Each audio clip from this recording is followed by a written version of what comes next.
আশ্চর্য ব্যাপার, সেই কখন থেকে নক করেই যাচ্ছি, দরজা খুলছো না, তুমি কি বসে করছি না নাকি?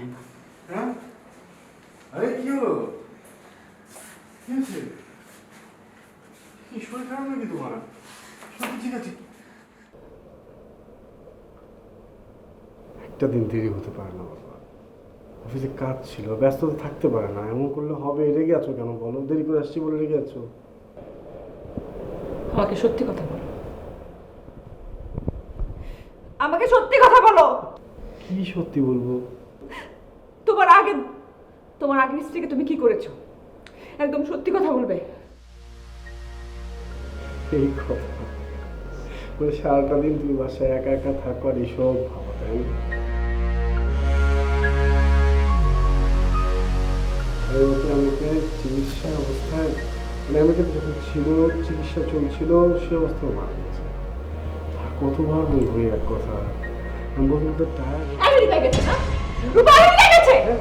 তাহলে এই পাসপোর্ট আসলো কোথা থেকে? এই পাসপোর্ট কি করে আসলো? পুরো পাসপোর্ট ও যাওয়ার সময় এমআরপি পাসপোর্ট করে নিয়ে গেছে না? ওরা শোনো, আমি তোর একটা কথা বলি, এগুলো নিয়ে না আমার ভাবতে ভালোই লাগে না।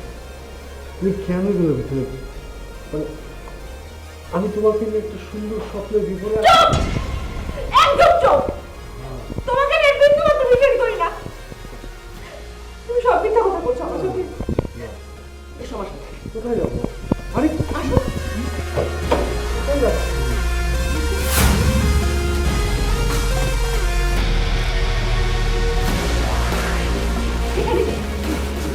এখানে কি? তুমি কাকে এখানে মেরে খবর দিয়েছো বলো? হ্যাঁ? তুমি তোমার নিজের ওয়াইফকে ফোন করেছো, ফোন করে এখানে মাটিতে পুঁতে রাখছো।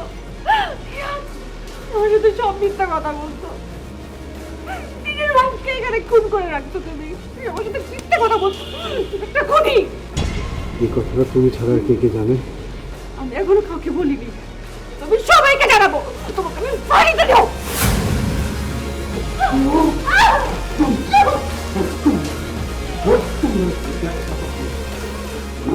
মুখ খুলবে এখানে জানে পুঁতে ফেলবো তোকে আমি। বলবি সবাইকে না, বলার জন্য বেঁচে থাকলে তো বলবি।